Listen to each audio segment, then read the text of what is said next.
Terima kasih pemirsa, Anda masih bersama kami di Buletin Sumut.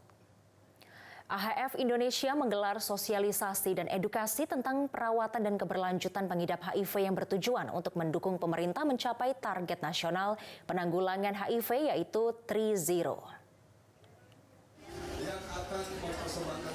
Yayasan Medan Plus bersama AHF Indonesia menggelar kegiatan bertemakan 2 juta kehidupan dalam perawatan bersama puluhan pelajar, organisasi, dan LSM yang fokus terhadap penanganan orang positif HIV. Dalam kegiatan yang membahas bagaimana cara penanganan ODIF atau orang dengan HIV agar bisa melanjutkan kehidupannya ke depan, menurut Country Program Manager AHF Indonesia Asep Eka Nur Hidayat menyatakan bahwa AHF telah memberikan layanan kesehatan kepada 2 juta orang dengan HIV yang tersebar di 45 negara.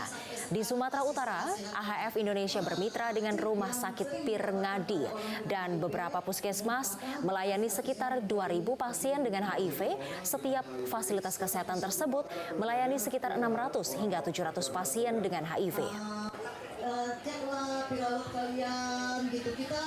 Sebagai bentuk apresiasi kami kepada seluruh stakeholder yang terkait dan mendukung kami dalam program-program di lapangan, dan ini tentunya juga merupakan sebuah bentuk kesyukuran kami dan kebahagiaan kami yang mana AHF telah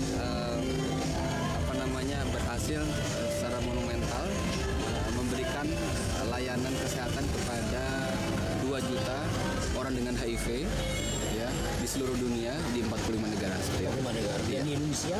Di Indonesia sendiri kita sudah beroperasi di 7 provinsi dan untuk pencapaian target nasional dalam penanggulangan HIV 3-0 di mana kualitas hidup Oda semakin bisa kita tingkatkan dengan adanya program ini, mengingat program AHF itu memang disinergikan dengan apa yang menjadi target Indonesia, terutama Kementerian Kesehatan dalam penanggulangan. Jelajahi cara baru mendapatkan informasi. Download Metro TV Extend sekarang.